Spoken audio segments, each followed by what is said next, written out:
What if the lights went out forever, and winter came anyway? What if the warmth you take for granted simply disappeared?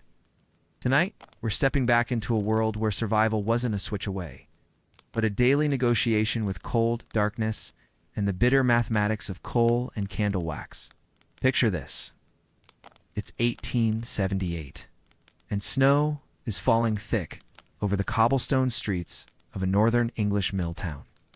There are no gas lamps casting their steady glow, no gas heaters humming comfort into cramped rooms. There's only the soft hiss of snow against window panes, the distant clatter of cartwheels on ice, and the faint, precious flicker of a single candle flame. How did ordinary people survive when warmth was a luxury, when light came at the cost of tomorrow's bread, and when winter wasn't just a season, but a siege? If this kind of gentle storytelling helps you rest, feel free to like the video and subscribe, but only if it truly brings you peace. And let me know in the comments where you're listening from and what time it is where you are. It's strangely comforting to see how many of us are drifting off together from different corners of the world. Now, dim the lights. Maybe switch on a gentle fan for that soothing background hum. And let's settle in for tonight's quiet journey through history. Let's drift back to a time when every flame was precious, every breath visible, and every dawn was earned through the long, muffled silence of a Victorian winter night. Imagine yourself there. It's 4:30 in the morning, and somewhere in the darkness above your head, snow is still falling. You know this without looking. You can hear it in the profound quiet that has settled over the tenement building. The way sound seems wrapped in cotton, muffled and strange. Your eyes open not to an alarm, but to the familiar ache in your shoulders from yesterday's work at the loom. The woolen blankets on top of you feel damp and heavy, and there's a peculiar weight to the air that tells you the temperature dropped during the night. When you exhale, you can see your breath, a small, ghostly cloud that dissipates quickly in the cold air of your one-room dwelling. You are a mill worker, perhaps 26 years old, though the work has aged your hands beyond your years. Your wages, when they come regularly, are just enough to cover the rent on this cramped space you share with 2 other women, plus bread, weak tea, and the occasional piece of salt pork. There is no money for luxuries. Gas lighting is still a wonder reserved for the main streets and the homes of merchants. Here in this narrow building, squeezed between others just like it, darkness rules from sunset to sunrise. The rhythm of your days begins before the sun even considers rising. You reach out from under your covers, feeling along the rough wooden surface of the crate that serves as your bedside table. Your fingers find the stub of a tallow candle precious, because it must last 3 more days, in the small tin box containing your matches. Each match is counted, each flame is earned. The scratch and flare of the match seems impossibly loud in the hushed world the snow has created. The tallow candle catches, and suddenly your small corner of the room blooms into wavering, honey-colored light. The flame dances slightly in the draft that seeps through the window frame, where frost has painted delicate, intricate patterns on the inside of the glass. Getting dressed is a careful negotiation with cold. Your work dress hangs on a wooden peg driven into the wall, and when you lift it, the fabric is stiff with cold. The cotton feels like thin armor as you pull it over your chemise, and you know that it will take your body heat nearly an hour to warm the cloth enough for comfort. Your woolen shawl, dark gray, much mended, becomes your most essential companion. You wrap it tightly around your shoulders, pulling it up to cover the back of your neck. Your boots are by the door, and when you slide your feet into them, the leather feels rigid and unforgiving. There are thin places in the soles where the cobblestones have worn through, and you've stuffed them with layers of brown paper and cloth. On a morning like this, those small holes might as well be windows directly to the frozen street. The other women in your room are stirring now. Mary, who works at the same mill, is already sitting on the edge of her narrow bed, rubbing her hands together to bring feeling back to her fingers. Alice, who takes in piecework sewing, coughs quietly into her shawl, a sound that's become more frequent as the cold weather has deepened. None of you speak much in these early morning moments. There's a strange intimacy in sharing the small circle of candlelight and moving through the familiar ritual of preparation in near silence. You make your way to the washstand, a simple wooden table with a chipped ceramic bowl and pitcher. The water in the pitcher has a thin skin of ice on top, which you break with your finger. The cold is shocking, even though you expected it. You splash the icy water on your face and hands, and the contrast between the cold water and the warm candlelight creates a peculiar sensation, as if you're waking up in layers. There's no time for a proper breakfast. In the wooden box beneath the washstand, you keep your small store of food, a half loaf of bread, now hard around the edges, a small piece of lard wrapped in brown paper, and a twist of tea leaves that must last the week. You cut a slice of the bread with your knife, spread it thinly with lard, and eat it quickly while you arrange your hair and pin your small woolen hat in place. The candle flame flickers as you move around the room, casting moving shadows on the walls that are stained with soot and damp. This light, fragile and golden, will be the last warm illumination you see until you return tonight. At the mill, there will be oil lamps spaced far apart, creating pools of yellow light separated by stretches of shadow. The work will be done as much by feel as by sight. You blow out the candle carefully, pinching the wick between your fingers. The room plunges into darkness so complete it seems solid, and for a moment you stand still, letting your eyes adjust. Gradually, the faintest suggestion of gray light becomes visible at the edges of the frost-covered window. Dawn is still more than an hour away, but this is enough to navigate by. The wooden stairs creak under your feet as you make your way down to the street door. Each step echoes differently in the cold air, and you can hear Mary's footsteps behind you, following the same path. The building holds the cold like a stone holds water, thoroughly, completely, and with no intention of letting it go. When you push open the heavy door to the street, the cold hits you like a physical presence. It's not just the temperature, though the air burns your lungs and makes your eyes water immediately. It's the way the cold seems to reach through your clothes, through your skin, searching for the warm places where your body holds heat and drawing that warmth away with methodical persistence. The snow is still falling, fat flakes that catch what little light reflects off the white-covered cobblestones. There are no street lamps here, no gas lights to mark your way.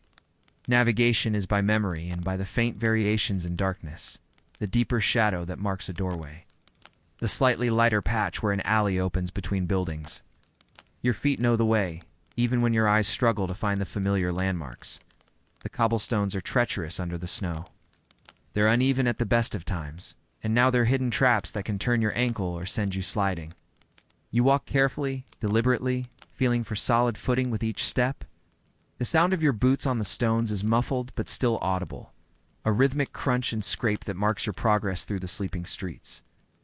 Other figures move through the darkness around you, mill workers, shopgirls, laborers, heading to whatever work they can find. You recognize some of them by their shape, their gait, the particular way they hold their shawls. Tom, the weaver from the building across the street, walks with a slight limp from an old injury.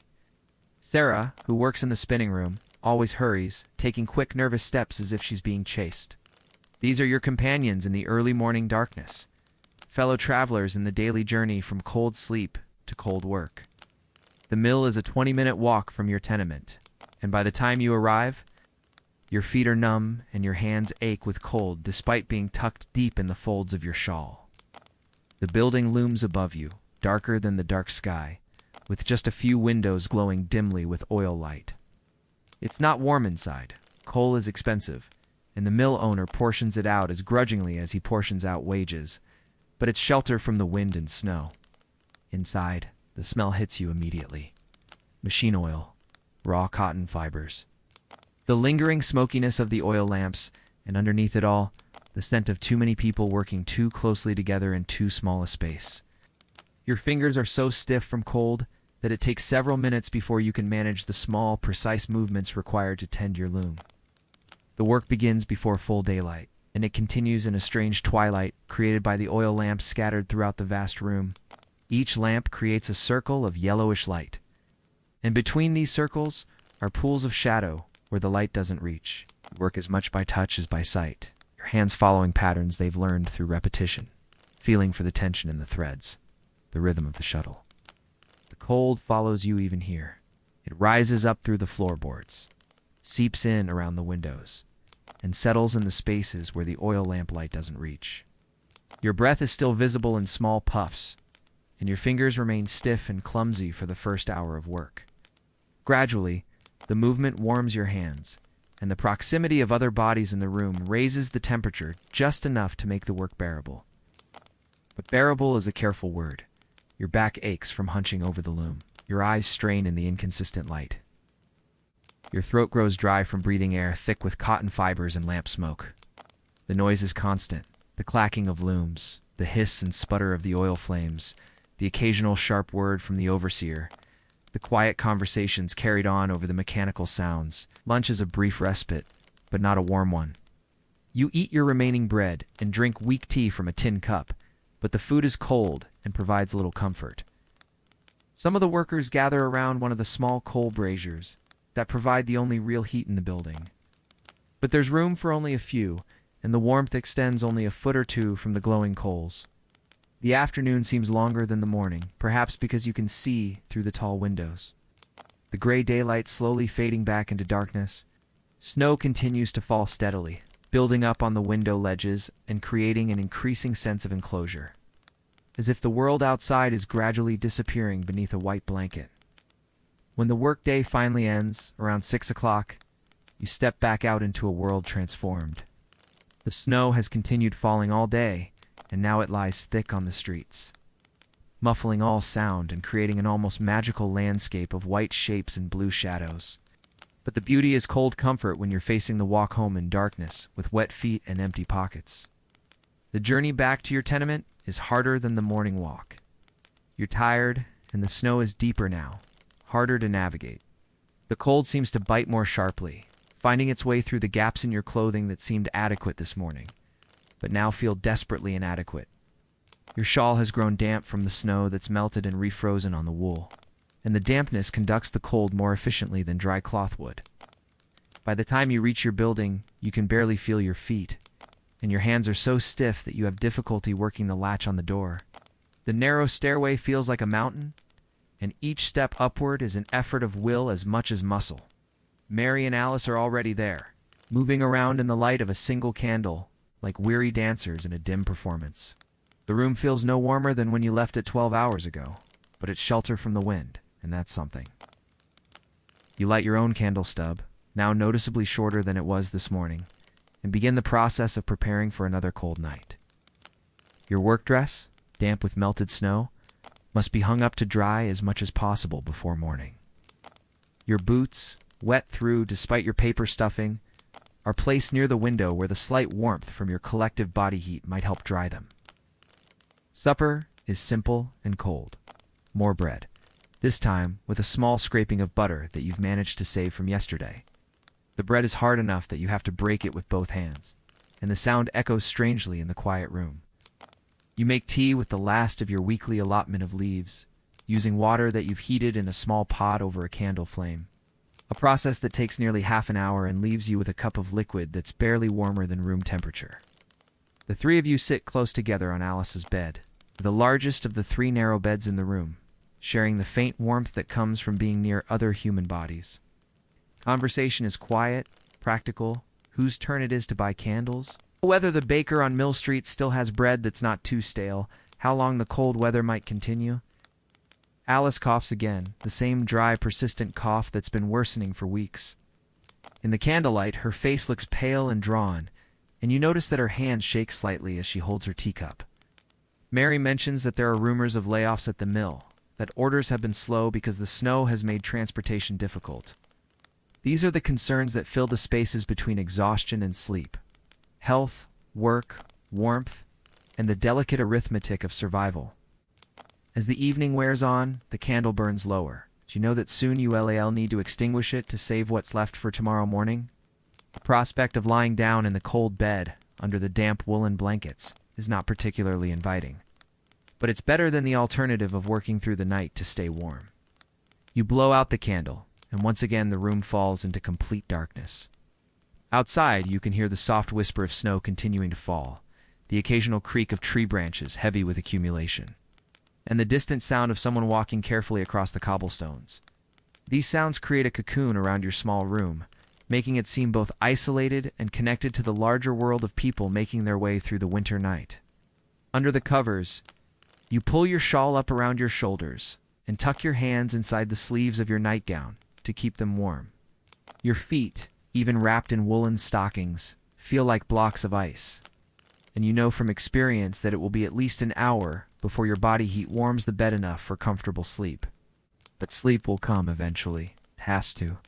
In a few hours, you'll wake again to the familiar ache in your shoulders, to the frost on the windows, to the careful ritual of lighting a candle and beginning another day. The rhythm of your days continues, measured not by clocks, but by the cycle of cold and slightly less cold, by the precious rationing of light and warmth, by the endless negotiation between survival and comfort.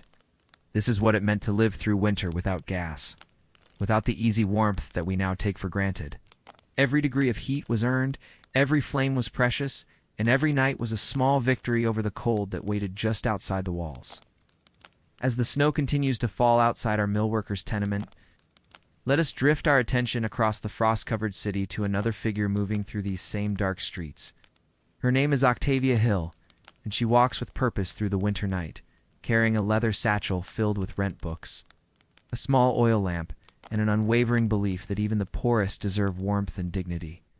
Born in 1838 into a family that understood both comfort and its sudden absence, Octavia Hill learned early that the line between warmth and cold could be crossed in a single season, single misfortune, a single illness that kept wages from coming home. Her childhood in Wisbech had been comfortable enough until it wasn't. When her father's business failed, young Octavia discovered what it meant to count candles, to ration coal, to wake in rooms where breath formed clouds and water froze in wash basins. But where others might have retreated from such memories, Octavia Hill walked toward them.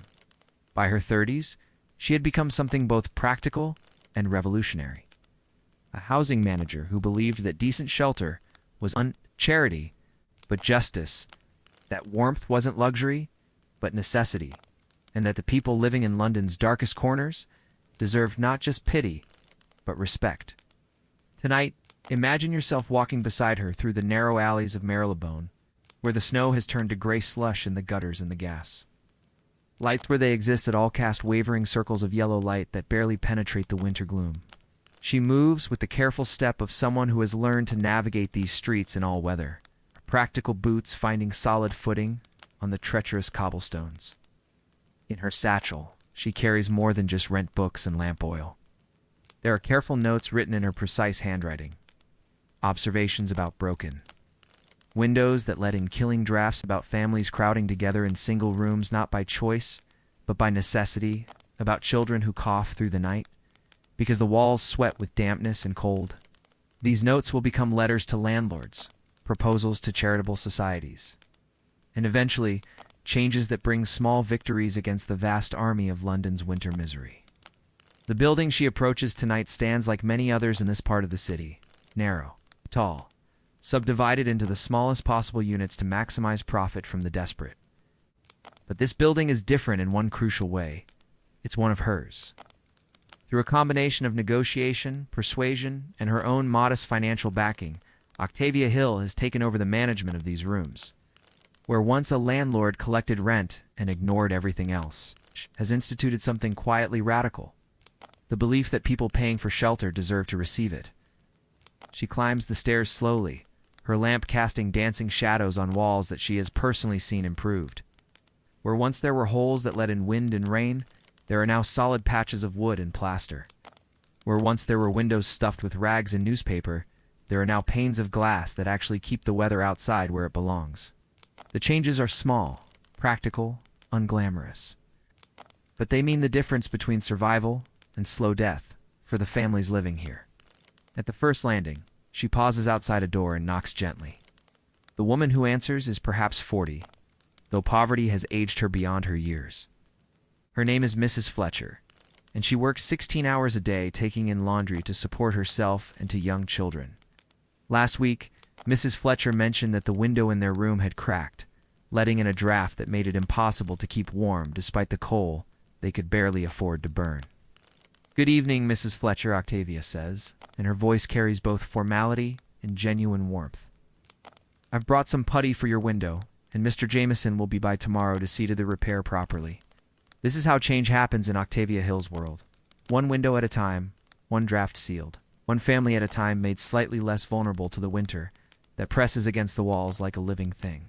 She doesn't make speeches about the rights of the poor or the obligations of the wealthy. She simply appears with putty and arranges for Mr. Jameson to come with his tools. Mrs. Fletcher's gratitude is quiet, expressed in the way she steps aside to let Octavia examine the crack in the glass. In the careful way she counts out her weekly rent payment. 7 shillings and 6pence. Money that represents the difference between Mrs. Fletcher's children having shoes and going barefoot, between having bread for breakfast and having only weak tea. But Octavia Hill's revolutionary approach isn't just about repairs and rent collection. As she moves through the building, stopping at each door, she practices something that seems simple but is actually radical. She listens. When Mrs. Donnelly on the second floor mentions that her husband's cough has worsened, Octavia makes a note to speak with Dr. Southwood about visiting. When young Tommy Harrison shyly shows her a slate on which he's been practicing his letters, she doesn't just praise him, but makes another note about finding proper books for children in the building. The rhythm of her evening visits follows a pattern that she has refined through years of this work. She collects rent, yes, but she also observes. She notices that the Johnson family has been burning furniture for warmth, which tells her their coal money has run out. She sees that old Mr. Pike has stuffed his broken window with a piece of his own coat, and she understands immediately that he chose cold over nakedness, and that both problems need addressing. In the third-floor room where the Kellys live, husband, wife, and 3 children in a space not much larger than a pantry, she finds them, huddled around a single candle trying to stretch its light to cover the mending that Mrs. Kelly takes in for extra pennies. The scene would break many hearts. But Octavia Hill sees it with the clear eyes of someone who has learned to translate pity into action. "Mrs. Kelly," she says, "I've been thinking that this room might benefit from whitewashing the walls. Lighter walls reflect more light from your candle, you know. Mr. Jameson could see to it next week if that suits you. And this is revolution disguised as practicality. The whitewash will cost Octavia Hill money that she can't easily spare. But she has calculated that the improved light will allow Mrs. Kelly to take in more mending work, which will mean more income, which will mean better food and warmer clothes for the children. It's charity that enhances dignity rather than diminishing it. Help that empowers rather than creates dependence." As she continues her rounds, climbing higher into the building where the rooms grow smaller and the cold more bitter, Octavia Hill carries with her not just lamp oil and rent books, but a vision of how life might be different. Not dramatically different. She's too practical for grand gestures, but meaningfully different. Windows that close properly, walls that don't weep with damp, stairs that don't threaten to collapse under normal use. In the highest room under the eaves, she finds Sarah Mitchell, a seamstress who works by the light of a single oil lamp, her fingers flying over fabric that will become dresses for women who live in warm houses with gas lighting and coal fires that burn all day. Sarah's own dress is carefully mended, and her room is scrupulously clean despite being barely large enough for a bed, a work table, and a washstand. "How is the lamp oil lasting, Miss Mitchell?" Octavia asks, and the question contains layers of meaning. Oil is expensive, and if it's not lasting, it might mean Sarah is working longer hours, which might mean her regular customers aren't paying promptly, which might mean Octavia needs to have quiet words with certain shopkeepers about the importance of reliable payment. "Well enough, Miss Hill," Sarah replies, but Octavia notices the careful way she trims the wick, the practiced economy of someone who has learned to measure light by the minute. Tomorrow, Octavia will arrange for a second lamp to be delivered, along with extra oil. The cost will come from her own pocket, but the investment will allow Sarah to work faster and take on more customers, improving her situation in a way that builds independence rather than dependence. This is the quiet mathematics of Octavia Hill's approach. Small investments that yield returns measured not in money, but in human dignity. In the gradual accumulation of improvements that transform survival into something approaching life. As she descends the stairs, her lamp casting long shadows that dance and flicker with each step, she reviews the mental notes she's accumulated during tonight's visit. 3 window repairs needed. 1 family requiring medical attention. 1 potential case of domestic trouble that needs delicate investigation. 2 children who would benefit from better access to books. 1 elderly man who needs warmer clothing but is too proud to accept what looks like charity. Each observation will become action. The window repairs will be scheduled with Mr. Jameson, whom she pays from a fund she maintains through careful personal economy and occasional donations from friends who trust her judgment. The medical attention will be arranged through Dr. Southwood, who's agreed to visit her buildings at reduced rates in exchange for the promise of regular payment and patients who woe and disappear before treatment is complete. The children will receive books that she purchases secondhand and repairs herself. The elderly man will be offered work, perhaps keeping watch on the building at night or maintaining the shared spaces. That comes with payment sufficient to buy a proper coat. Outside in the snowy street, Octavia Hill pauses to look back at the building she's just visited. Light glows dimly from several windows, oil lamps, and candle flames that represent not just illumination, but the persistence of life under difficult circumstances. In 6 months, those lights will burn a little brighter because the windows will fit properly and the walls will reflect more light. In a year, there might be families who have moved to better situations, their improvement built on the foundation of decent shelter and respectful treatment. But tonight, her work is far from finished. She has 2 more buildings to visit, each with its own collection of careful tenants managing their own negotiations with cold, darkness, and the endless challenge of making insufficient resources stretch to cover basic needs. The snow continues to fall as she makes her way through the narrow streets, her lamp creating a small circle of light that moves with her through the winter darkness. She passes other figures bundling through the cold, workers heading home from late shifts, women carrying bundles of washing or sewing, men seeking whatever work might still be available at this hour. These are her neighbors in the broader sense, fellow travelers in the London winter. And each one represents both a story of hardship and a possibility for improvement. At her next building, the pattern repeats, but with variations. Here Mrs. O'Brien needs help understanding why her youngest child coo and seem to stay warm no matter how many blankets she piles on his small bed. Octavia Hill examines the child's sleeping area and immediately identifies the problem. His mattress sits directly on the floor, with no barrier between the stuffing and the cold boards beneath. Within a week, she will arrange for a simple wooden frame that raises the mattress 6 inches off the floor, a modification that will dramatically improve the child's warmth for the cost of a few pieces of scrap lumber. In another room, she finds Mr. Garrett, a clerk whose position was eliminated when his employer's business failed. He's been too proud to admit that he can no longer afford his rent, and instead has been trying to live on increasingly meager meals, while maintaining the appearance of respectability. Octavia Hill recognizes the signs, the carefully preserved dignity, the subtle indicators of hunger, the way he avoids direct conversation about his circumstances. Her approach is characteristically practical. Rather than offering charity, she mentions that she's been looking for someone to help maintain rent records for her buildings. Work that could be done in the evenings and would pay enough to bridge the gap until he finds new permanent employment. It's real work that genuinely needs doing. But it's also a lifeline offered in a way that preserves dignity and builds toward independence. As the evening progresses and her visits continue, a portrait emerges of Octavia Hill's revolutionary method. She treats housing not as a business commodity, but as a foundation for human flourishing. She believes that people living in decent conditions are more likely to maintain steady employment, that children who sleep warmly are more likely to stay healthy and attend school, that families who aren't constantly fighting for survival have energy to invest in improvement. But perhaps most importantly, she practices the radical notion that poor people are people first, poor second, deserving of respect, capable of growth, worthy of investment, not because they might become something better, but because they are valuable as they are.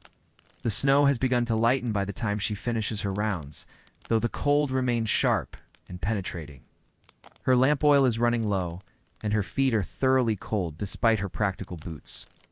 But her satchel is full of rent money that will be carefully recorded and invested back into building improvements, and her mind is full of small plans that will accumulate into meaningful changes in the lives of the families she has visited.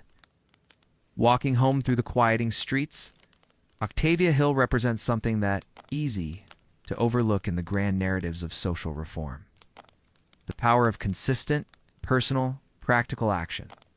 She doesn't give speeches or organize rallies. She fixes windows, arranges medical care, provides work opportunities, and treats people with dignity. Her revolution happens one building at a time, one family at a time, one small improvement at a time. In her own modest rooms, She'll spend the next hour updating her careful records, noting repairs needed, payments received, and observations about the families in her care. The work is detailed, unglamorous, and absolutely essential. Tomorrow, she'll write letters to suppliers, meet with tradesmen, and visit landlords, all in service of the belief that decent housing is not charity, but justice. The snow continues to fall outside her window as she works by lamplight, adding her own small flame to the constellation of lights scattered across the great city. Each light represents someone making their way through the winter night. Someone negotiating their own relationship with cold and warmth, darkness and illumination, survival and hope. In her quiet way, Octavia Hill has dedicated her life to ensuring that those negotiations are a little less desperate, that survival becomes a little more possible, and that hope has something solid to build on. As we drift away from Octavia Hill's purposeful footsteps through the snowy streets, let us pause in a different kind of space entirely. Picture yourself in the dim back room of a Victorian apothecary, where shelves stretch from floor to ceiling, lined with bottles, boxes, curious objects whose purposes have largely been forgotten by the modern world. Here, in the wavering light of an oil lamp, we can examine the ingenious, mysterious, sometimes desperate tools that people once used to survive winters that could kill. The apothecary's name was Mr. Cornelius Blackwood, and his shop on Drury Lane served customers who couldn't afford physicians but needed anything to help them negotiate with the cold that seeped through the walls of their lodgings like water through a broken dam. Tonight, as snow taps against his mullioned windows, he moves between his shelves with the careful precision of someone who understands that the difference between warmth and cold, between relief and suffering, might rest in a small brown bottle or a peculiar contraption of metal and cloth. The building itself seems to conspire with winter's mysteries. Built in the reign of Queen Anne, it leans slightly toward the street, its timbers settling into angles that create pockets of shadow and unexpected spaces where cold air pools and eddies. The shop occupies what was once a single large room, but successive tenants have added partitions, alcoves, and raised platforms that transform it into a maze of interconnected spaces, each with its own microclimate, its own relationship to the heat that struggles to emerge from the single coal fire burning in the front room is great. Mr. Blackwood has learned to read these thermal territories like a map. He knows which shelves require extra protection from dampness, which corners gather frost on the coldest nights, and which areas maintain just enough warmth to keep delicate preparations from freezing. This knowledge, accumulated over 2 decades of winter observations, influences every decision about where to store his mysterious inventory.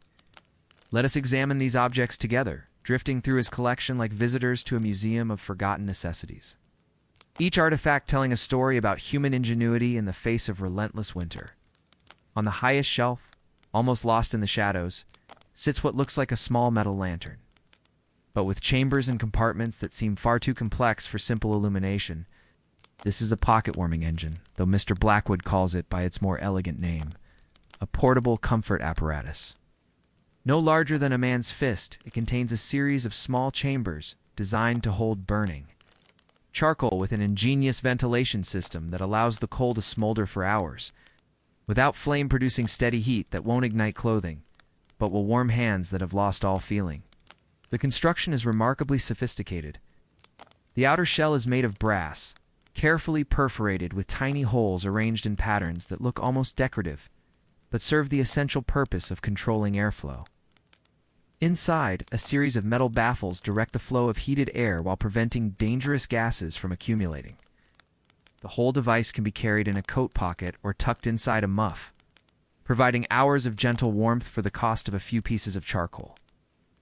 But examining these devices more closely reveals layers of complexity that suggest their creators possessed sophisticated understanding of thermodynamics and metallurgy. The brass itself shows evidence of deliberate alloying, not the simple brass of decorative items, but a composition carefully adjusted to provide optimal heat conduction while maintaining durability. The perforations aren't merely functional.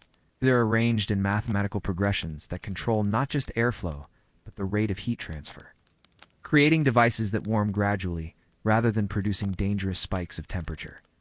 Some examples show evidence of field modifications, tiny additional holes drilled by users, small metal patches soldered over original openings, adjustments that suggest these devices were continuously refined through practical experience. One particularly worn example bears scratched markings that might be a user's notation system for optimal charcoal placement, or perhaps a record of how long different fuel arrangements could be expected to burn. But here's what makes this object mysterious. No one is quite certain who invented it, or where the design originated.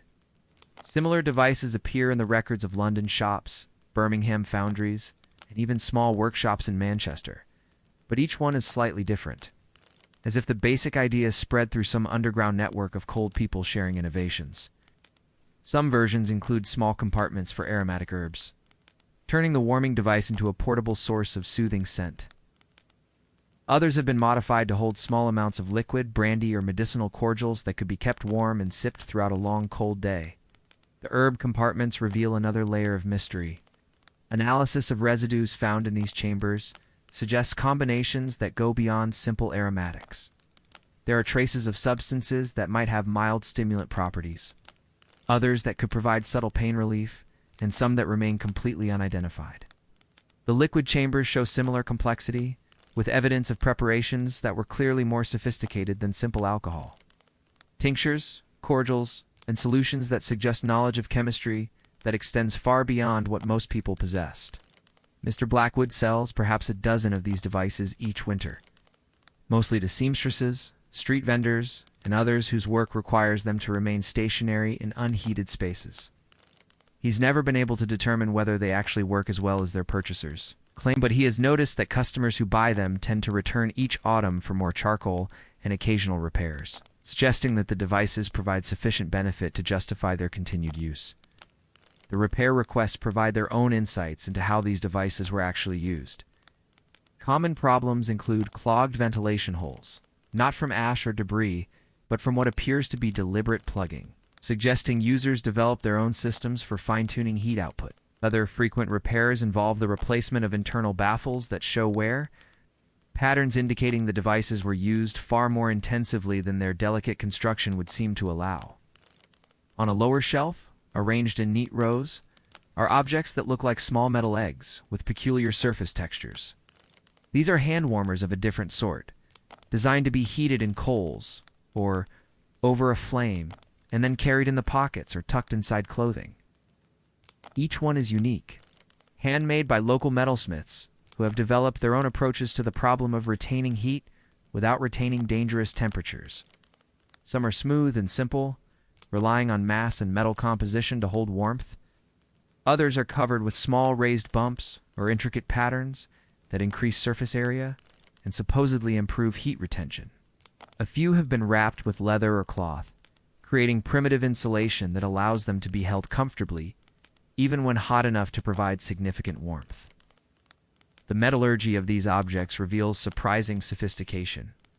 Some appear to be made from pewter alloys specifically formulated for heat retention. Compositions that include small amounts of antimony or bismuth to adjust thermal properties. Others show evidence of deliberate surface treatments, oxidation patterns that are on accidental corrosion, but carefully controlled processes that create surfaces with specific thermal characteristics. The patterns etched or cast into many of these warmers aren't merely decorative.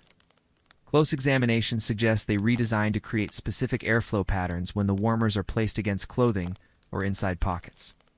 Some patterns seem intended to maximize surface contact with fabric, others to create small air gaps that provide insulation while allowing heat transfer. A few include tiny channels that appear designed to distribute heat evenly across the warmer's surface. The most intriguing examples include small chambers that can be filled with heated sand or salt, materials that retain heat longer than metal alone. One particularly elaborate version has multiple compartments, allowing the user to heat different sections at different times, creating a sequence of warmth that can last through an entire day of outdoor work. These multi-chamber designs reveal engineering principles that wouldn't look out of place in modern thermal systems.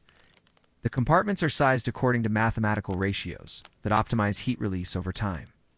The connecting channels between chambers allow for controlled heat flow, creating devices that can provide steady warmth for 8, 10, sometimes 12 hours from a single heating session. But again, the origins of these designs are unclear. Some appear to be based on similar devices from continental Europe, Others seem to be purely local innovations.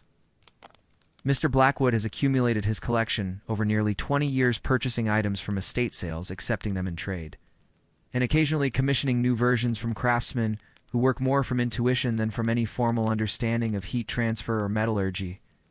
The provenance stories of individual pieces add to their mystery. One warmer came from the estate of a woman who claimed it had been made by her grandfather, a blacksmith who learned his techniques from a French prisoner of war during the Napoleonic conflicts. Another was traded by a sailor who swore it had been given to him by a Siberian fur trader, who claimed such devices were essential for survival during Russian winters. Whether these stories are accurate or merely romantic inventions, they suggest that knowledge of advanced heating techniques traveled through networks that existed outside official channels of trade and education. In a glass case near the window where the lamplight catches their surfaces are perhaps the most mysterious objects in the collection. Small pieces of glass or crystals, some clear, others tinted in various colors, all bearing intricate patterns etched or engraved into their surfaces. These are frost glasses, and their purpose touches the boundary between practical technology and folk magic.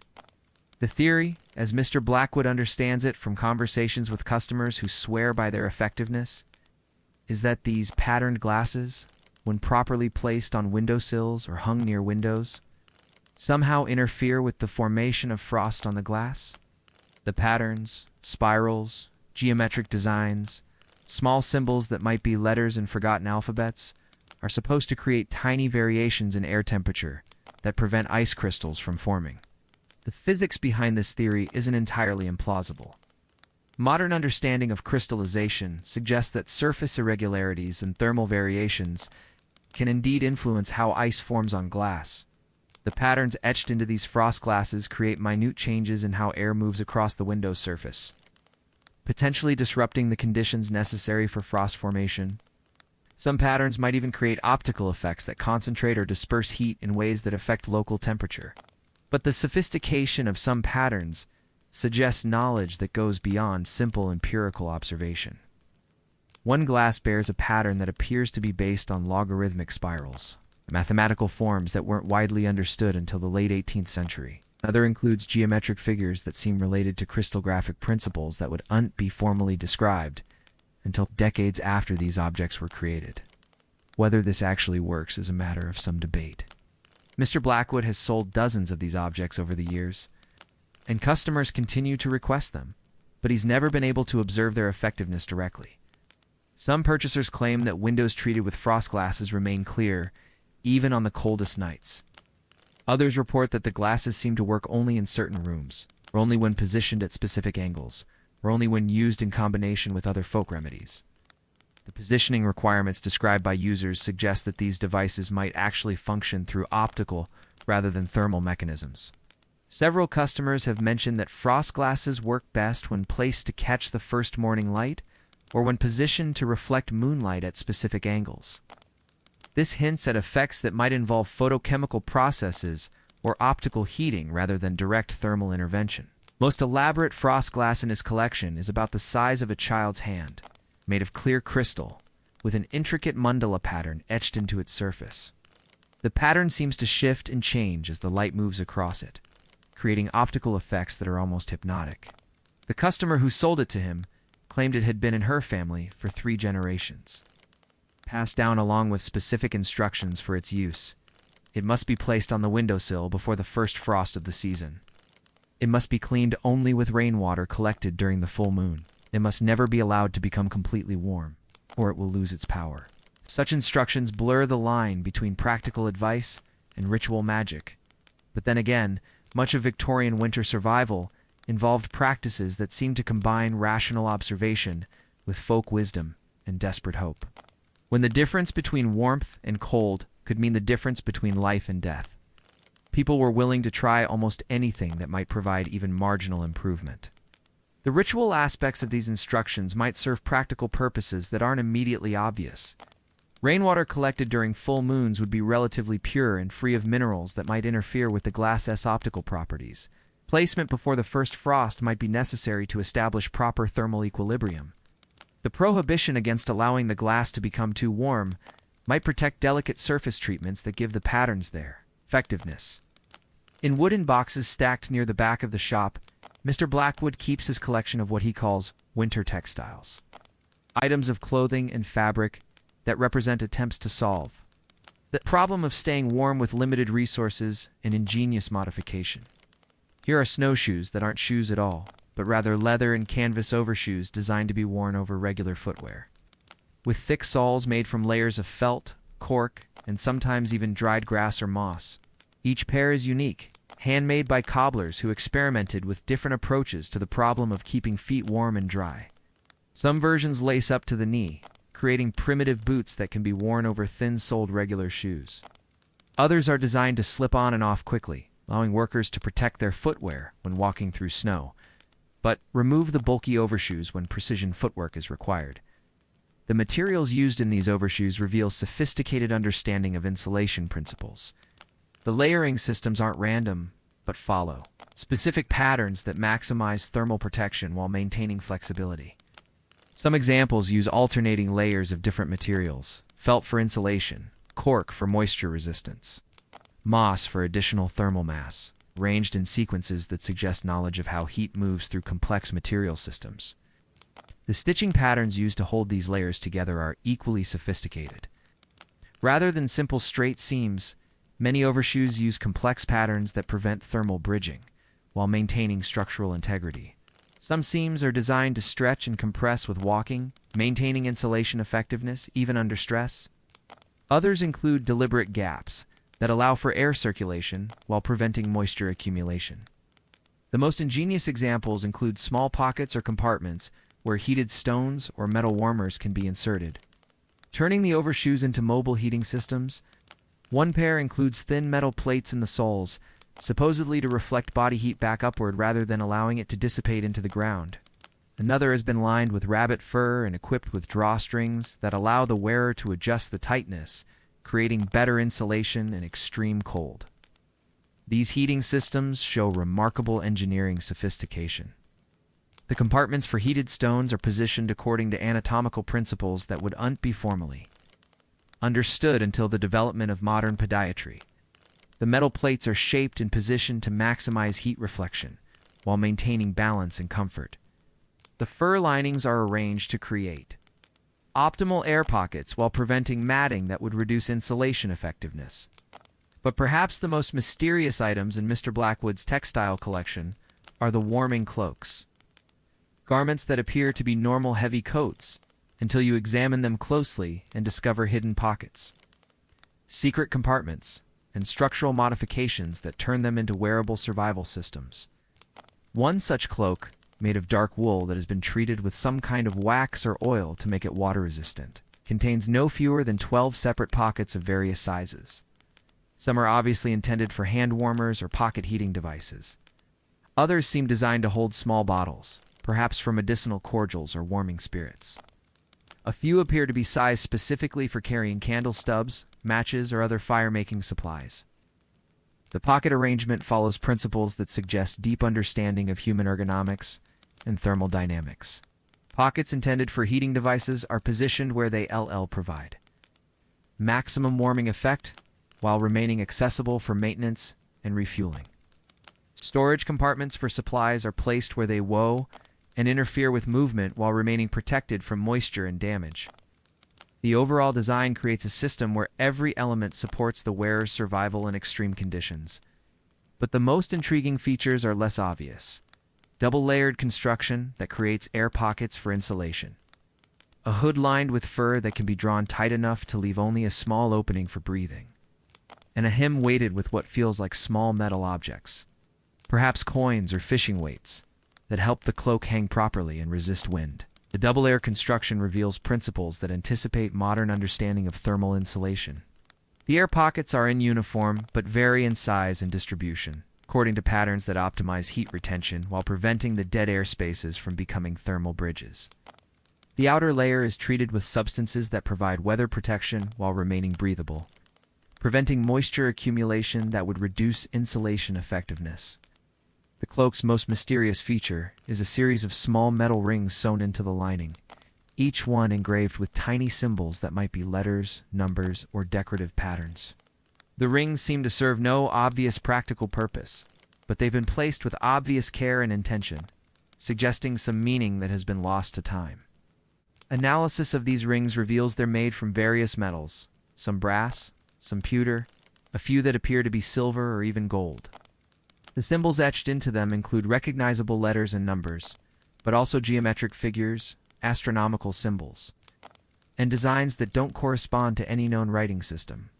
Their positioning within the cloak follows patterns that might be random or might represent some systematic encoding of information. Mr. Blackwood acquired this cloak from the estate of an elderly woman who had lived alone in a series of increasingly marginal lodgings, apparently supporting herself through needlework and the occasional sale of herbal remedies. Among her papers were detailed notes about the modification of clothing for cold weather survival, including diagrams and instructions that read like a combination of practical sewing advice and coded ritual instructions. These papers provide tantalizing hints about the cloak's construction and purpose. The instructions include precise measurements for pocket placement, specifications for materials, and stitching techniques, and lists of supplies that should be carried in each compartment. But they also include references to proper timing for the work, materials that have been blessed, and the importance of completing each section during the appropriate phase of the moon. Moving deeper into the shop's mysterious inventory, we find shelves dedicated to what Mr. Blackwood categorizes as winter cordials, and warming preparations, bottles and packets containing substances intended to generate heat from within rather than preserving heat from without. These range from the straightforward bottles of brandy or rum enhanced with warming spices to the exotic and puzzling. One recurring type of preparation involves combinations of herbs that are supposed to increase the vital heat when consumed as teas or tinctures. Common ingredients include ginger, cinnamon, and cloves. But more unusual additions suggest connections to folk medicine traditions that extend far beyond. Simple warming, devil's claw root, dried nettle, something labeled only as northern bark, and small packets of what appear to be dried insects, or perhaps small seed pods. Chemical analysis of these preparations, where possible, reveals compounds that do indeed have thermogenic properties, substances that can increase metabolic rate and promote circulation. But the combinations are often more sophisticated than simple collections of warming spices. Some mixtures include alkaloids that might have stimulant effects. Others contain compounds that could influence blood vessel dilation. A few preparations include substances that aren't found in any standard pharmacological references. The exotic ingredients raise questions about supply networks and specialized knowledge that existed outside mainstream commerce. Devil's claw root is native to southern Africa. How did it find its way into Victorian London winter remedies? Northern bark might refer to any number of boreal species, but some chemical signatures suggest it might be from plants that don't grow anywhere in Europe. The dried insects, if that's what they are, include species that aren't native to the British Isles. The instructions for preparing these mixtures are often as mysterious as their ingredients. One recipe calls for steeping the herbs only during the waning moon, using water that has been heated with iron nails and adding honey that has been sung to by bees on the longest night. Another specifies that the mixture must be stirred clockwise exactly 13 times, then allowed to cool until it reaches blood warmth, before consumption. Whether these elaborate instructions serve any practical purpose is impossible to determine. But they suggest that the creation of warming remedies was often treated as much ritual as recipe, as if the proper preparation was as important as the ingredients themselves. Modern understanding of chemistry suggests that some of these instructions might actually influence the final product. Heating with iron could catalyze certain chemical reactions. Timing preparations according to lunar cycles might take advantage of subtle environmental variations that affect plant chemistry. The most intriguing bottles in this collection contain what appear to be simple tinctures, dark liquids in small amber bottles with handwritten labels that give few clues about their contents. One is labeled simply for the deep cold, another against winter's bite, and a third, most mysteriously, when the warmth won't come. These tinctures resist analysis. They appear to be alcohol-based extracts, but the plant materials used to create them remain largely unidentified. Some contain familiar warming spices, but in combinations and concentrations that suggest specific therapeutic intentions rather than simple comfort. Others include substances that produce no recognizable chemical signatures, materials that might be synthetic compounds, or extremely exotic natural products. The labels themselves provide few clues but hint at a classification system that goes beyond simple symptom relief. For the deep cold, might refer to a specific type or severity of cold exposure. Against winter's bite could indicate preparations designed for acute rather than chronic cold-related problems. When the warmth won't come suggests conditions that involve more than simple temperature exposure. Perhaps circulation problems, metabolic issues, or other medical conditions that manifest as inability to maintain body heat. Mr. Blackwood has never been entirely certain what these preparations actually contain, as he acquired them from various sources over many years. And the original creators took their recipes with them to graves in winter churchyards. He knows that customers who purchase them tend to return for more, suggesting effectiveness.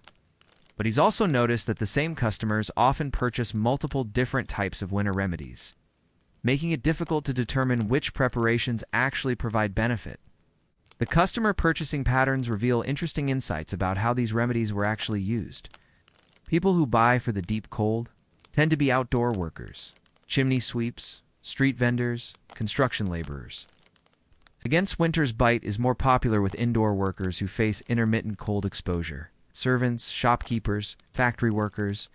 When the warmth won't come is purchased almost exclusively by elderly customers or people who show signs of chronic health problems. In the very back of the shop, in a section that sees few visitors, Mr. Blackwood keeps his collection of what he privately thinks of as the desperate measures. Objects and preparations that represent the furthest extremes of Victorian winter survival ingenuity. These are items that suggest not just discomfort but genuine life or death struggle with cold that could kill.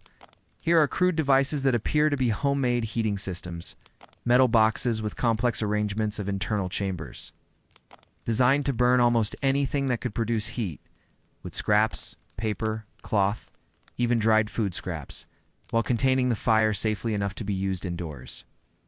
The construction is often rough, clearly made by people who had more need than skill. But the engineering principles are sound, and the desperation behind their creation is palpable. These improvised heaters reveal ingenious solutions to problems that would challenge professional engineers. One device consists of a metal cylinder surrounded by an outer shell, with the space between filled with sand or small stones. The inner cylinder is designed to hold burning material, while the outer shell radiates heat slowly and safely. It's primitive but effective, and the wear patterns suggest it saw considerable use before being traded to Mr. Blackwood for other necessities. The materials used in these devices tell stories of extreme resourcefulness. Sheet metal appears to have been salvaged from discarded commercial equipment, food tins, roofing materials, even what might be pieces of damaged stoves or furnaces. The construction techniques include soldering, riveting, and mechanical joints that suggest some metalworking skill, but also crude repairs and modifications that indicate field improvisation under desperate circumstances. Another item appears to be a modified coal brazier, but with additional features that transform it into something approaching a heating and cooking system. Extra chambers allow for burning different types of fuel simultaneously. Removable tops provide cooking surfaces, and an ingenious ventilation system helps control both heat output and smoke production. This multi-fuel capability represents sophisticated understanding of combustion principles. The chambers are sized and connected in ways that allow optimal burning of materials with different heat values and burning characteristics. Would scraps burn in one chamber while paper or cloth burns in another, with the airflow systems designed to provide each material with appropriate oxygen supply?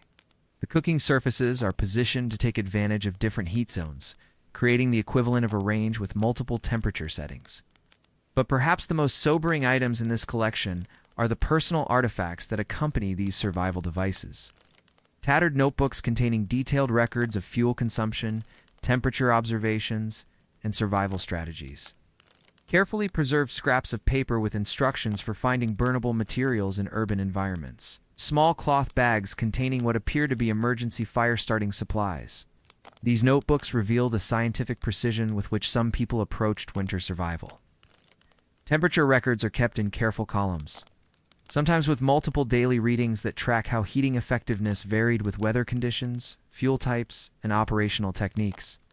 Fuel consumption data includes detailed analyses of heat output per unit of different materials, with scraps versus paper versus cloth versus food waste, with calculations that would be impressive in formal engineering contexts. The instructions for finding burnable materials reveal intimate knowledge of London's waste streams and hidden resources. Notes describe which businesses discard useful fuel materials at specific times, which construction sites leave scraps available for salvage, even which households put out waste that could serve as emergency fuel. This information represents intelligence networks among people who lived perpetually on the edge of survival, sharing knowledge that could mean the difference between freezing and staying alive.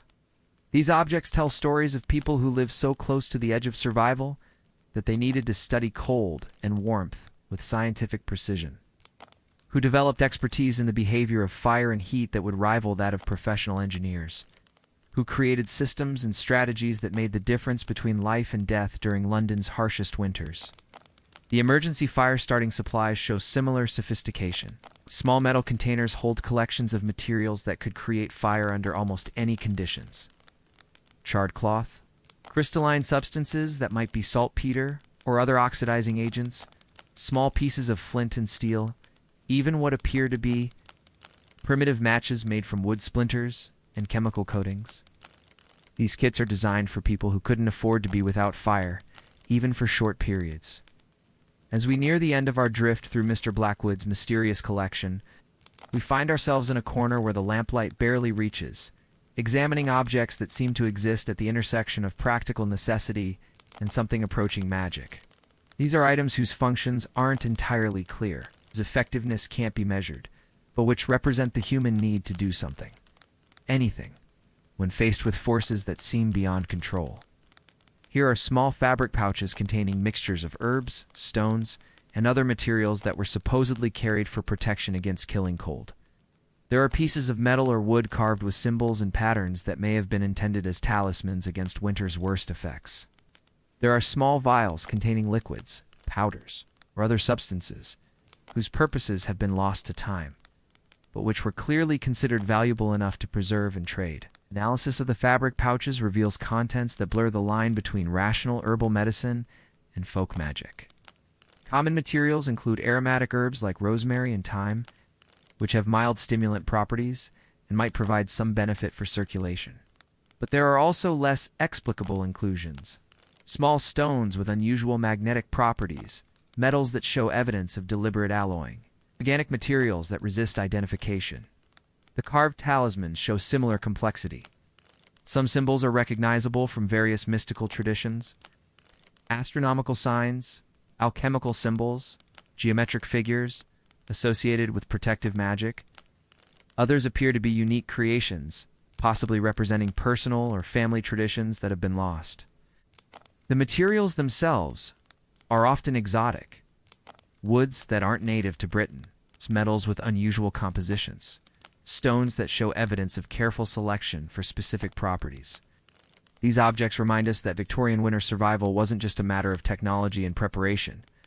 It was also about hope, belief, and the psychological tools that people used to maintain their courage in the face of circumstances that could overwhelm purely rational responses. When the cold was deep enough and the darkness long enough, the line between practical remedy and magical thinking became meaningless. The psychological aspects of winter survival were as important as the physical ones. In conditions where rational measures might not be sufficient, the belief that one possessed additional protection, whether through blessed objects, protective talismans, or ritual preparations, could provide the mental resilience necessary to survive extreme conditions. The placebo effect, while not understood in modern terms, was a real factor in survival outcomes. But even these apparently magical objects often contain elements that suggest practical knowledge. Some of the protective herbs have documented thermogenic properties. Certain stones and metals might function as primitive heat sinks, absorbing warmth during the day and releasing it slowly at night. Patterns carved into talismans might create surfaces that feel warm to the touch due to thermal properties rather than mystical influence. As Mr. Blackwood extinguishes his lamp and prepares to close his shop for the night, he moves through his collection with the familiarity of long practice, ensuring that everything is properly stored and protected. Tomorrow, some of these mysterious objects will find new owners. People facing their own negotiations with winter's power. Their own searches for small advantages in the struggle between human warmth and elemental cold. His nightly routine reveals the care required to maintain these artifacts. Some require specific storage conditions to prevent deterioration. Controlled humidity for the textiles. Consistent temperatures for the chemical preparations. Protection from light for substances that might be photosensitive. The mechanical devices need periodic maintenance to prevent corrosion and keep moving parts functional. Even the supposedly magical objects receive attention, careful cleaning, proper positioning. Protection from damage that might affect their psychological, if not physical, effectiveness. The shop itself participates in this preservation effort. The building's thermal behavior, learned through years of observation, helps determine optimal storage locations. The irregular heating creates microclimates that serve different preservation needs. Dry areas for textiles, cooler zones for chemical preparations, stable zones for delicate mechanical devices. Mr. Blackwood has become a curator as much as a merchant, maintaining not just inventory but a collection that preserves knowledge and techniques that might otherwise be lost. The snow continues to fall outside, covering London in the same white silence that has challenged human ingenuity for countless winters. In attics and basements, in workshops and homes, people continue to create their own solutions to the eternal problem of staying warm enough to see another dawn. Each object in Mr. Blackwood's collection represents both an answer and a question. What can human cleverness accomplish when survival is at stake? How much of our struggle against the cold is practical, and how much is hope made tangible? And what forgotten knowledge lies sleeping in the artifacts we've abandoned as we've gained easier ways to stay warm? The answers drift through the winter night like snow, settling briefly on consciousness before melting into the larger mystery of how we make our way through the world's darker seasons. Each flake carries its own story of crystallization and fall, of the journey from vapor to ice to water, paralleling the human journey through seasons of plenty and want, warmth and cold, hope and desperation. In the silence of the closed shop, surrounded by the accumulated wisdom of desperate winters, these objects wait for tomorrow's customers, for the next chapter in the endless story of human adaptation to forces beyond our control. They hold their secrets quietly, ready to share whatever warmth they can with the next person brave enough to venture into winter's embrace. From the shadowy mysteries of Mr. Blackwood's apothecary, let us drift across the snow-covered city to a very different world, one where winter arrives not as an enemy to be fought, but as a picturesque backdrop viewed through windows that never frost, in rooms where the temperature never varies more than a few degrees from perfect comfort. Picture yourself ascending the marble steps of a townhouse in Belgravia, where gas lamps cast steady pools of golden light on the snow-dusted street below. The heavy oak door opens not to your touch, but to the practiced hand of a butler whose morning began hours. Before dawn, ensuring that every aspect of warmth and light would be seamlessly prepared before his employers stirred in their heated bedchambers. Inside, the contrast with the world we've been exploring is so complete it might belong to a different planet entirely. Here, in the drawing room of Sir Edmund Harwick and his family, winter exists only as an aesthetic choice, something to be observed and appreciated rather than survived. The room glows with the steady light of gas chandeliers, their flames dancing behind crystal shades that cast rainbow patterns on walls papered in deep burgundy silk. What? Let us pause for a moment and consider the invisible architecture of comfort that makes this warmth possible. Behind the walls, a network of pipes carries gas throughout the house, feeding not only the chandeliers, but also the gas fires that burn in marble fireplaces in every major room. The gas arrives via underground mains that connect this house to gasworks. Across the city, where teams of workers tend the great furnaces that convert coal into illuminating gas, working in conditions that would make our mill workers' unheated factory seem comfortable by comparison. In the basement, which Sir Edmund never visits and rarely considers, coal burns in furnaces tended by servants who rise at 4 a.m. to ensure that warmth flows through the house heating pipes before the family wakes.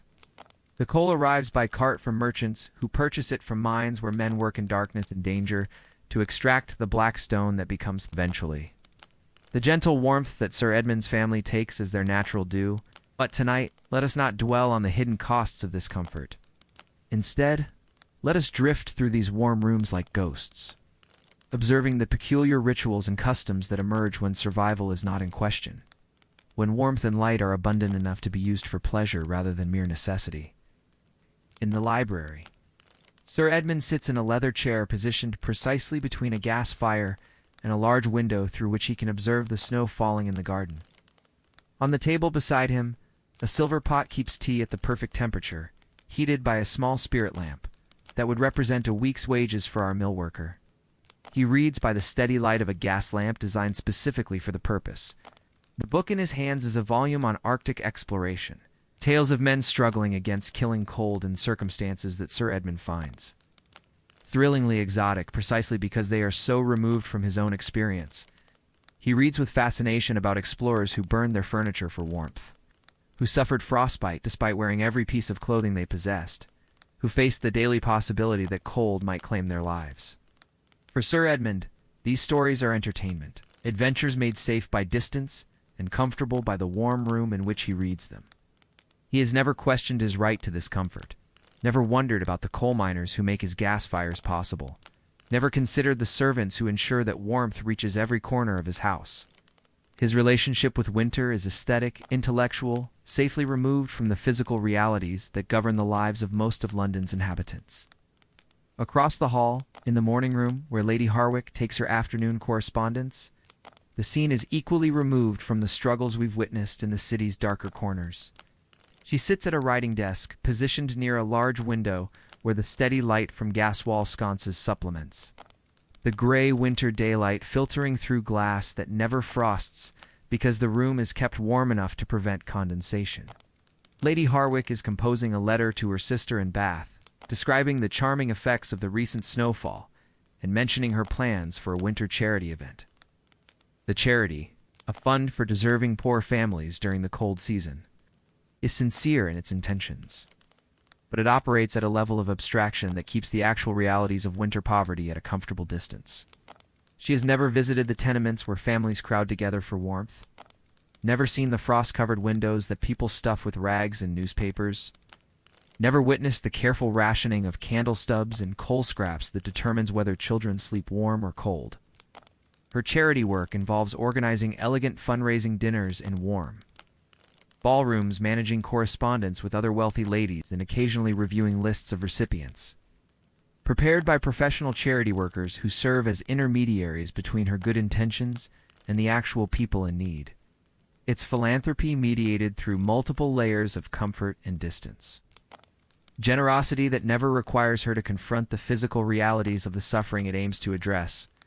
In the drawing room, the Harwick children, young Edmund, age 12, and his sister Margaret, age 10, play parlor games designed for winter evenings.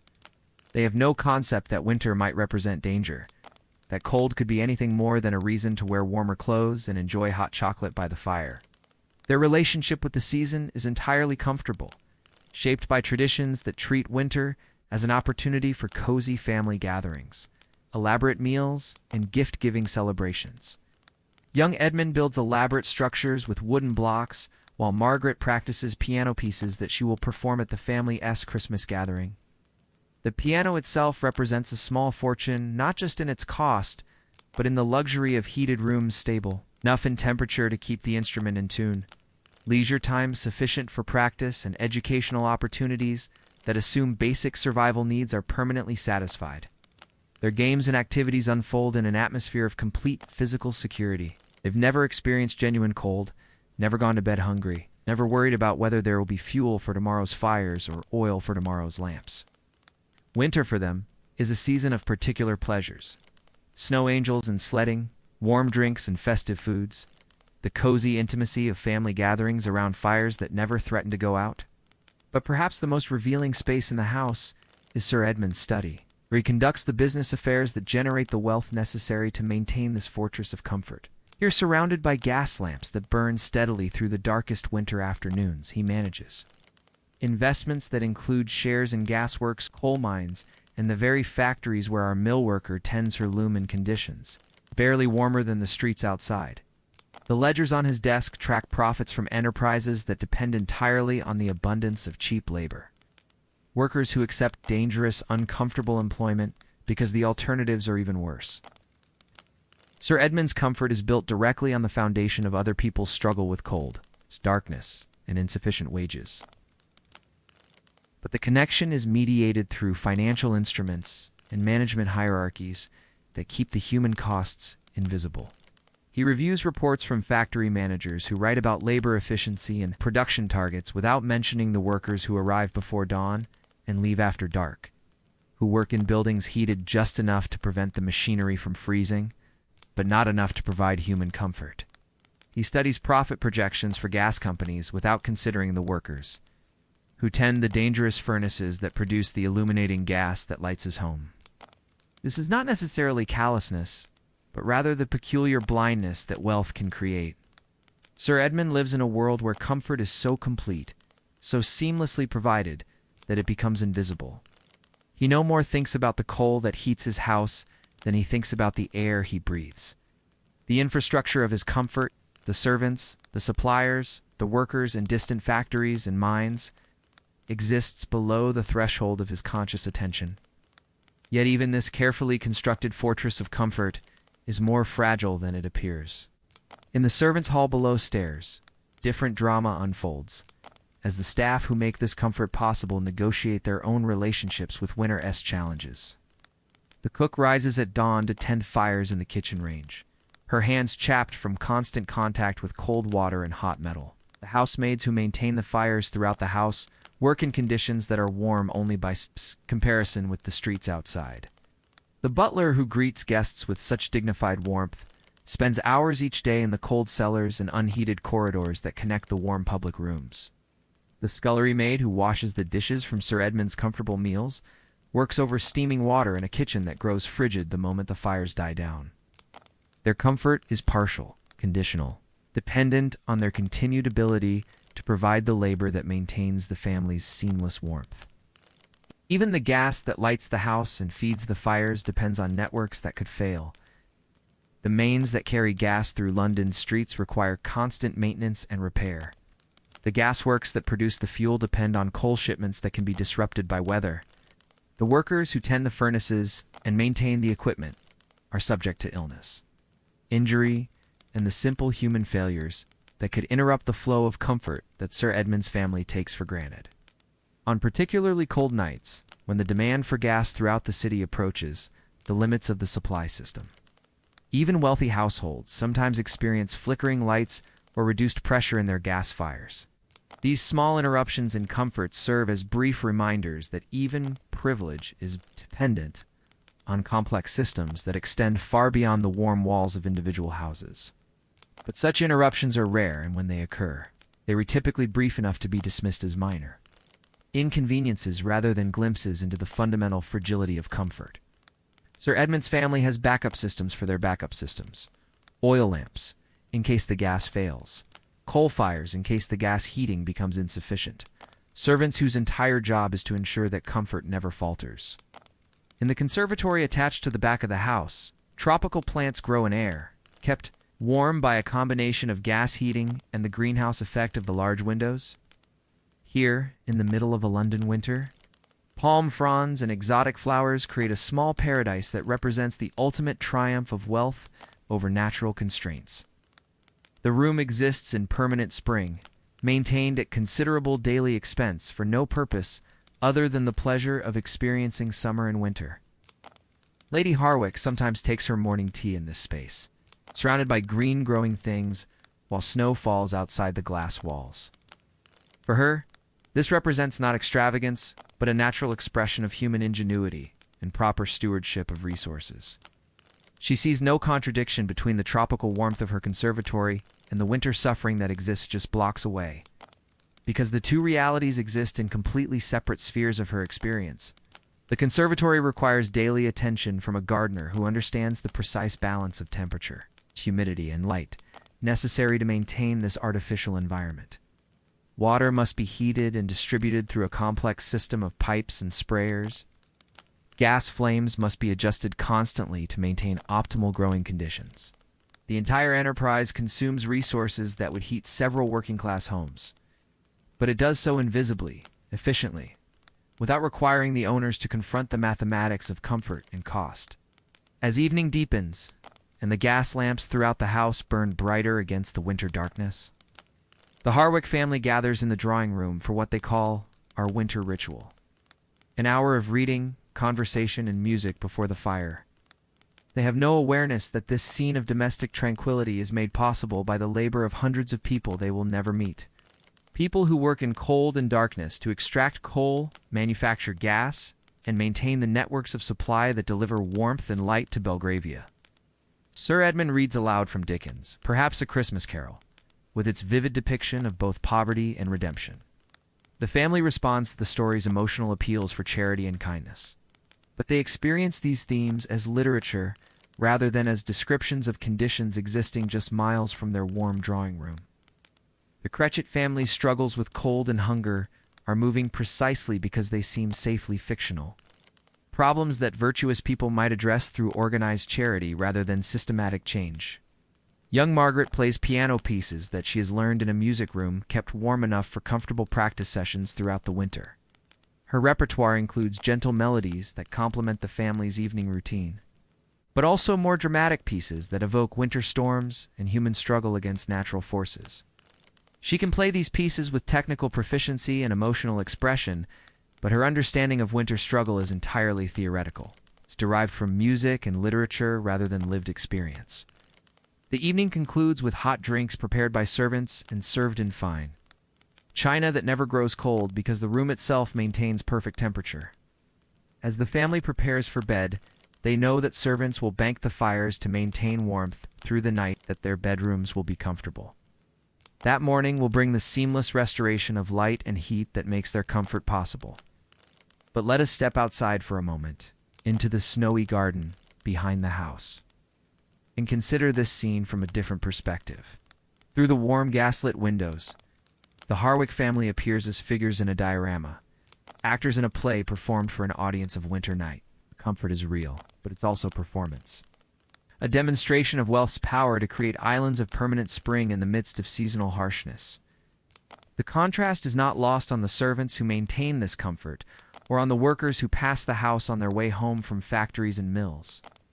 The warm light spilling from every window represents both aspiration and separation, both the possibility of human comfort and the reality of its unequal distribution. As we prepare to drift away from this scene of privilege and return to the broader world of Victorian winter, we might reflect on the strange mathematics of comfort and suffering that characterized this era. The same systems that provided gas, light, and heating to wealthy homes depended on working conditions that kept the producers of that comfort in varying degrees of cold and darkness. The same economic arrangements that made possible the conservatories and heated drawing rooms also made necessary the cramped tenements and unheated workshops where most of London's inhabitants negotiated their own relationships with winter-esque challenges. The Harwick family sleeps warm tonight, as they do every night, secured not just by walls and fires, but by complex networks of labor and resource extraction that remain invisible to them. Their comfort is real, but it's also fragile, dependent on systems that could be interrupted by weather, economics, or social change. They live in a fortress of warmth that feels permanent, but exists only through the daily labor of people whose own comfort is far from assured. Tomorrow, Sir Edmund will wake in a warm room, dressed with the help of servants who rose hours earlier to prepare his comfort, and perhaps read in the newspaper about weather-related hardships affecting the working classes of London. He may feel genuine sympathy for their plight, may even contribute to charitable efforts aimed at providing relief. But he will do so from within the fortress of his own secured comfort, never questioning the systems that make his warmth possible and their cold necessary. And so we drift back from the warm drawing rooms of Belgravia, away from the mysterious objects in Mr. Blackwood's shop, beyond the tenement stairs where Octavia Hill carried her lamp and her quiet revolution, and finally away from the mill worker's cold morning ritual. We return to our own time, our own warm rooms, carrying with us the echoes of a winter that no longer threatens us as it once threatened them. How strange it is to consider that the simple act of adjusting a thermostat connects us to this long history of human struggle against the cold.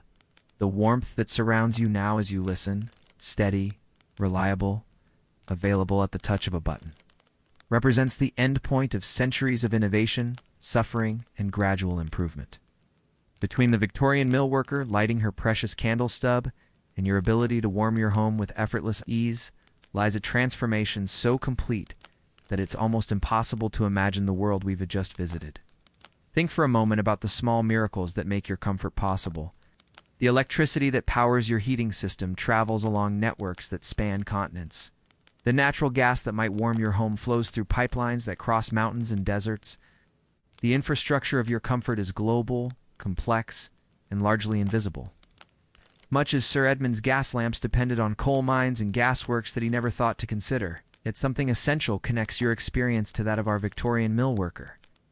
Both of you have known the particular pleasure of warmth after cold, the relief of light after darkness, the simple satisfaction of being comfortable when the world outside is harsh. The difference is not in the human experience of comfort, but in its accessibility. What once required careful rationing of candle stubs and coal scraps now requires only the flick of a switch. As you settle more deeply into your warm bed tonight, perhaps you can feel an echo of the gratitude that our mill worker felt as she finally warmed her cold hands around a cup of weak tea. The luxury of taking warmth for granted is itself a luxury, one that would have seemed like magic to someone negotiating survival with tallow candles and hand warmers filled with heated stones. The rhythm of their days was so different from ours, where we experience winter as a season of particular pleasures, cozy evenings, warm drinks, the beauty of snow viewed from heated rooms. They experienced it as a daily negotiation with forces that could kill. Every flame was precious because fuel was expensive. Every degree of warmth was noticed because cold was always waiting just beyond the walls. And yet, they found ways to create comfort, community, and even beauty within those constraints. The mill worker and her roommates sharing the small circle of candlelight, moving through their morning ritual in companionable silence. Octavia Hill walking through dark streets with her lamp and her conviction that decent shelter was a human right. The customers in Mr. Blackwood's shop, seeking small advantages in their struggle against the cold, creating ingenious solutions and sometimes finding comfort in mysterious remedies whose effectiveness mattered less than the hope they provided. Even in the warm drawing rooms of the wealthy, winter shaped the rhythms of life in ways that we can barely remember.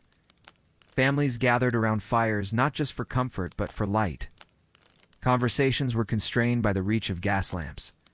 The very architecture of comfort, conservatories, morning rooms, libraries positioned to catch winter light reflected an awareness of seasonal challenges that our climate-controlled homes have helped us forget.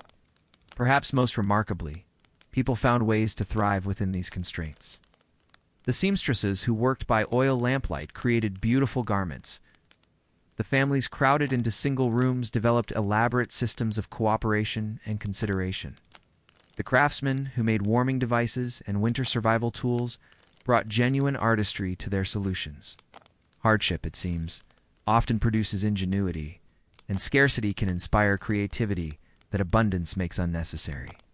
The snow that fell on their Victorian streets was the same snow that falls on ours, but its meaning was entirely different. For them, it represented danger, difficulty, the need for extra caution, and additional resources. For us, it's more likely to represent beauty, recreation, perhaps minor inconvenience. We've gained the ability to treat winter as an aesthetic experience rather than a survival challenge. This transformation didn't happen all at once, of course. It unfolded over decades through the accumulated efforts of people like Octavia Hill, who believed that everyone deserved decent shelter, and inventors who created better heating systems, and workers who built the infrastructure that makes our comfort possible. It happened through small improvements that accumulated into large changes. Much like the way Octavia Hill's window repairs and whitewashed walls gradually transformed the experience of winter for the families in her buildings. The mysterious objects in Mr. Blackwood's shop remind us that survival often requires tools and knowledge that later generations find puzzling or unnecessary. Our descendants might look at our heating systems and insulation techniques with the same bemused curiosity that we bring to pocket-warming engines and frost glasses. What seems essential to us might seem quaint to them, just as the elaborate winter survival strategies of the Victorians seem both ingenious and primitive from our perspective. But some things remain constant across all these changes. The human need for warmth, for light, for shelter from harsh weather. The satisfaction of being comfortable when the world outside is difficult. The way that physical comfort creates space for other kinds of flourishing. creativity, relationship, the luxury of thinking about something other than immediate survival. As sleep draws closer as your own warm, room grows quieter, and the sounds of the winter night become more distant.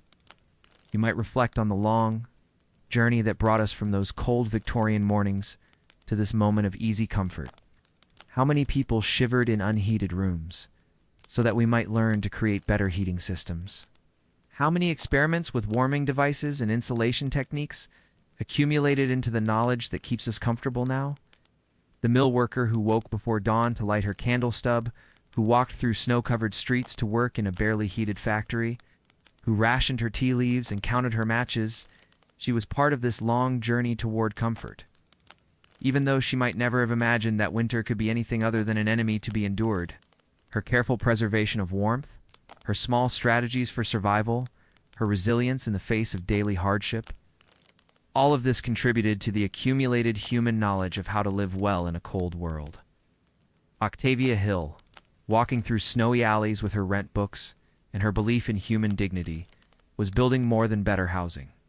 She was constructing a foundation for the idea that comfort should be a luxury available only to the wealthy, that decent shelter and reliable warmth might someday be considered basic human rights rather than privileges to be earned or purchased. Even Sir Edmund, in his gaslit drawing room, reading tales of Arctic exploration while tropical plants grew in his heated conservatory, was part of this transformation.